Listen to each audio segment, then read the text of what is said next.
enviable success in a wide variety of tin tops. With brother Kim serving as team manager, Albury's brothers-in-arms have won a staggering 9 national titles. Brad first came to prominence as a factory driver for Mitsubishi in Group A touring car racing. A stint in oval track competition in a V8 Commodore proved he was the king of the Calder Park Thunderdome. 5 consecutive Oscar titles and a NASCAR crown left nothing to prove in super speedway. He further enhanced his versatile reputation by winning the 1994 GT production car title for Lotus, followed by 2 national super touring championships for German manufacturer Audi. A full-time drive in V8 supercars, though, had remained elusive, despite 2 Bathurst V8 podiums with the Holden Racing team in the early 90s. Jones finally launched his own Ford team in 2000, but his first 3 seasons have been a rollercoaster ride. A head-spinning exit from the Adelaide 500 in 2000. Oh, this is Brad Jones! Oh, that's a big rollover. A fighting second place at Bathurst in 2001, and then expansion this year. Jones teaming up with John Bowe for a 2-car assault on the V8 Supercar Championship.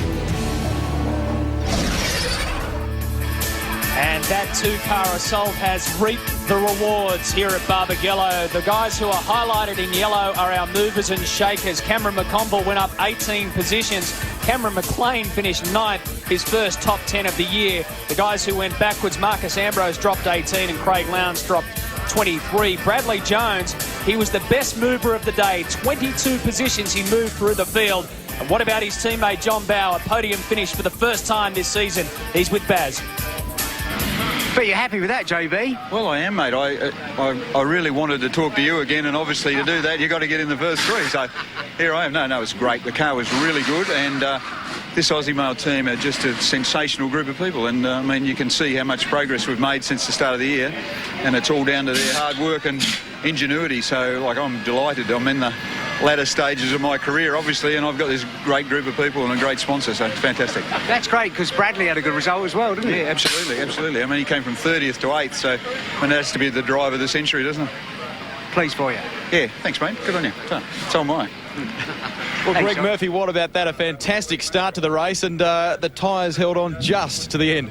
Yeah, we got a demon start, but then Scafie had some incredible speed on his car. I don't know if he had up the tyre pressures or something for the first few laps or what, but it was just, I just couldn't hold him out. And then we stayed out and did some good laps, and then I flat spotted a tyre, so we came in probably a bit earlier than what we wanted to. A couple of safety cars probably helped the situation. You know, we were able to conserve the tyres a little bit better, and Bridie was pushing hard. It was a good race. What about the juggling act from here on in? You're going to go through all the tyres and figure out which are the best ones for the final race, I take it? Yeah, we do. I think we've done a pretty good job with that. So, you know, we're pretty confident and looking forward to the last race. I think we got some good tyres. Nice to see you smiling, mate, winning one for the year. Yeah, it's nice to finally get that one off the back. And, you know, I tell you, leading that race and out the front there, it's pretty nerve-wracking because you want to get the first one over and done with for the year. So hopefully there's a few more to come. Nice one. We'll see you for the final. Thanks a lot. Cheers. Our Race 2 winner, Greg Murphy, there with Greg Rust. Issue 3 of Australian Muscle Car magazine is on the stands right now. Some of the highlights. A big feature article on Alan Grice's 1986 James Hardy 1000 attack at Mount Panorama. You can also win a ride in Bob Jane's 7-litre Camaro at Mount Panorama as well. Grab it, Australian Muscle Car magazine. If you want to dress and be part of the RPM crew, just go to our RPM website, rpmlive.tv. That's the official merchandise of Channel 10's RPM show, hosted by Billy Woods, of course. And you can grab all sorts of merchandise off that website. Take a look at the crowd here, around 35,000 plus people just today. That's a record for one day here at Barbagallo, and we've already broken the record for the weekend, up around 70,000. Well, we had Larry Perkins in commentary during race 2. Of course, Larry's not racing this weekend, and he's not racing full-time next year either, but that does not stop people talking about Perkins racing. Greg Rust discovered that LP is not ready to give it completely away just yet. Perkins wins the 1997 Primus 1000 Classic. There he is. Well done, Larry. Larry Perkins doesn't consider himself a legend. That's not his style. But when you think of drivers who've captured our hearts and minds for the past 3 decades, the name Perkins is always in the mix with Brock, Johnson and Richards. After 33 years of racing, Larry has decided to stop driving full-time at the end of the season. In typical LP fashion, there was no formal announcement and no plans for a farewell tour. He even prefers not to use the word retirement. I really want to stand back from the driving. I've got Stephen Richards with me next year. I've got two young guys that I haven't mentioned yet. They're going to be joining me. We're going to run 3 cars. I've got to look towards the future, the next 5 years, whatever, for my race team, and I think that's probably best served by me doing other things than driving right now. The names of those 2 young drivers is a closely guarded secret right now, but if he can coach them to race as well as he has, they'll be something special. 6 wins at Bathurst, a European Formula 3 title, and a stint in Formula 1 during the mid-70s are just some of the highlights of his impressive career. One thing the new recruits will almost certainly develop is an engineering awareness, a Perkins trademark. Some guys have had the gift of the gab and could pick up sponsors easy and all that. Well, I really didn't have some of those so-called gifts. My strengths were in my ability to engineer things, and I like doing that. So I just worked on the things that I knew I could do and tried to develop them up and recognise that you still got to have a team around you and sort of let the guys do the job, but under the sort of the guidelines that I think is appropriate. A walk through the hangar next to his Melbourne workshop makes you realise that just about anything mechanical stimulates Perkins' mind. He's an accomplished light aircraft and helicopter pilot, the MASH-style Bell 47 his pride and joy. And tucked up the back, a sentimental collection of tractors. One of them, the first vehicle he drove while growing up on the family farm. I mean, I'm not a very complicated guy. I'm not into sort of going out or whatever and going into the, theatre or any of those sorts of things, and I like to be sort of hands-on. I want to see something for the fruit of my labour or my idle time. There won't be much of that downtime next year. At 52 years of age, LP is still one of the best endurance drivers in V8 Supercar's Championship Series, so he might contest the 500 and another Bathurst.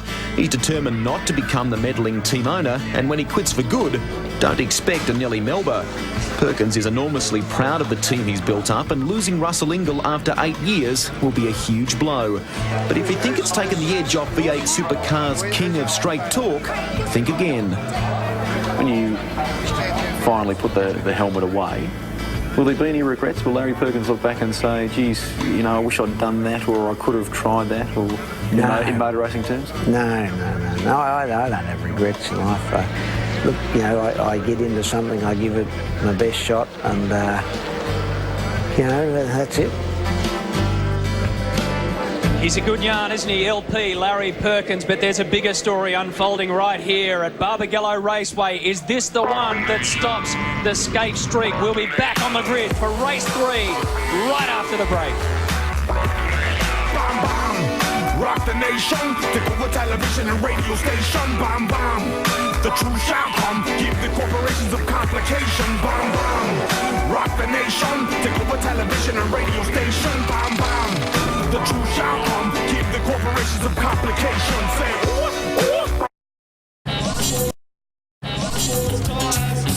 The VB Challenge, a sideshow to the main event here at Barbagallo Raceway, the VB 300. Paul Radicic taking on Mark Scaife in this little duel between the cones, and the Rat won that one. Scaife wasn't too happy about it, and how, what? It is the 300. Take a look at the crowd here. 70,900 over the course of our 3 days, and that is up 16,000 already on last year. The V8 Superstars is a special one. On Monday the 29th of July, Billy Woods and those drivers on your screen will be at St Mary's Leagues Club in Sydney. Please phone that Sydney number during business hours as of tomorrow if you want to be in the crowd. That was the number on your screen there, the V8 Superstars. They'll debate all the issues with Woodsy and the drivers. But right now, the drivers are back on the grid for race 3.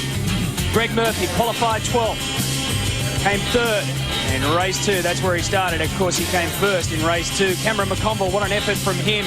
You'll go all the way back down the end of the field where the 32 cars will come to a halt, and you'll see right down the end the name that we haven't seen down the back before, certainly this season and certainly not for a long time. Paul Wheel is celebrating his 50th start. He's the youngest ever V8 Supercar driver to do so. And look at that, Mark Scaife will start from position number 31 and the last row of the grid. Alongside him is Mark Larkham. Some of the drivers that are also trapped down there, Todd Kelly, Craig Lowndes, Russell Ingall, Stephen Ellery, Garth Tander, they're all within 3 rows of each other. Scapey said it's going to be very interesting. Here we go, race 3. Murphy on pole position. Jason Bright starts where he started all weekend. Big wheel spin from Bright and the Holden Racing Team Commodore. They shoot off to the left and the right, but Murphy's clean. Through turn 1, the Kmart Commodore gets the lead. Jason Richards shoots off around the outside, but no trouble so far. What about the back of the pack? There's Ellery, Ingall, and Scape as well. What about the start by Neil Crompton too? He's up into 4th. He really bolted off the line there. He'd be happy with that getaway. Look at them pushed out over the dirt and the marbles and the garbage offline. Jason Richards manages to get the Team Kiwi Commodore back into the queue as they plunge over Barbagallo corner and down toward Cole for the first time. What a fantastic sight. 32 V8 supercars all leaning on each other. You can see the quality down toward the rear of this grid. Just an indication of what a topsy-turvy ride we've had this weekend, with fortunes changing by the second. Yep, you've certainly got to keep your eyes closely focused on the entire field here, because as we saw in race 2, just simple.